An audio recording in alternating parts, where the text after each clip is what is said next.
CA foundation economics last mid concepts theories of international trade, जो कि economics chapter 9 में आता है। पहली थ्योरी है मर्केंटाइलिस्ट व्यू, जो कि यूरोपियन थ्योरी है। इनका ऐसा मानना है कि हर एक देश को ज्यादा से ज्यादा एक्सपोर्ट ही करना चाहिए और ज्यादा से ज्यादा पैसा कमाना चाहिए और इंपोर्ट कम से कम करना चाहिए। इनका मानना था कि international trade is a zero sum game, एक कंट्री को जो फायदा होता है एग्जैक्टली उतना ही दूसरे कंट्री को लॉस होता है, और इनके हिसाब से म्यूचुअली गेनफुल ट्रेड पॉसिबल नहीं है। लेकिन इसके बाद जो भी थ्योरीज आई, सबने बोला कि म्यूचुअली गेनफुल ट्रेड पॉसिबल होता है। अगली थ्योरी है थ्योरी ऑफ एब्सोल्यूट एडवांटेज, जो कि एडम स्मिथ भाई साहब ने दी थी।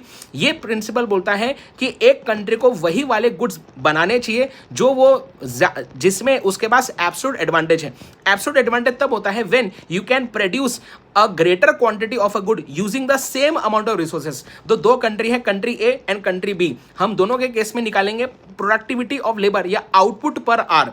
हम देखेंगे जैसे वीट, कंट्री ए वीट को 1 घंटे में कितना यूनिट बनाती है और कंट्री बी वीट को 1 घंटे में कितने यूनिट बनाती है। अगर 1 घंटे में वीट कंट्री ए ज्यादा बनाएंगी तो बोलेंगे कंट्री ए के पास एब्सोल्यूट एडवांटेज है वीट का। तो ए अगर वीट बनाने में ज्यादा अच्छी है और बी क्लॉथ बनाने में अच्छी है, तो फिर दोनों क्या कर सकते हैं, एब्सोल्यूट एडवांटेज थ्योरी के हिसाब से इंटरनेशनल ट्रेड कर सकते हैं।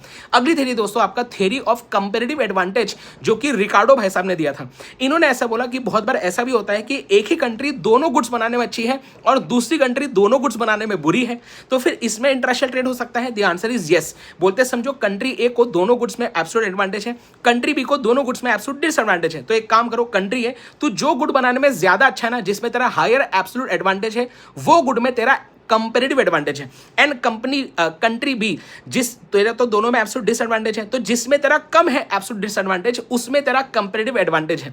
तो अब आप क्या कर सकते हैं, इंटरनेशनल ट्रेड कर सकते हैं। इसमें कंपैरेटिव एडवांटेज एंड हमारे एब्सोल्यूट एडवांटेज दोनों में जो है, इन्होंने लेबर आर्स को ही सिर्फ कंसिडर किया है और कोई फैक्टर को कंसिडर नहीं किया है। अगली बात दोस्तों आती है इसमें फैक्टर एंडोमेंट थ्योरी, जिसे हम हेक्सरॉलिन थ्योरी या मॉडर्न थ्योरी बोलते हैं।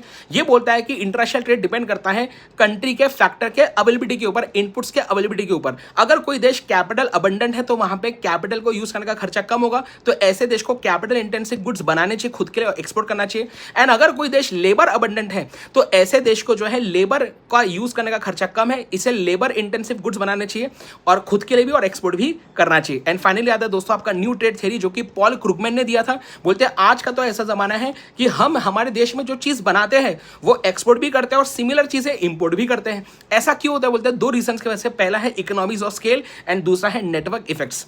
सो यार ये दूसरी बार मैं वीडियो बना रहा हूँ क्योंकि पहले 3 मिनट में खत्म नहीं हुआ। तो all the very best and I hope ये आपको हेल्पफुल लग रहा है। जरूर कमेंट में बताइए आपको और कौन से वीडियोस चाहिए। लाइक करें, अपने सारे फ्रेंड्स के साथ शेयर करें। All the best.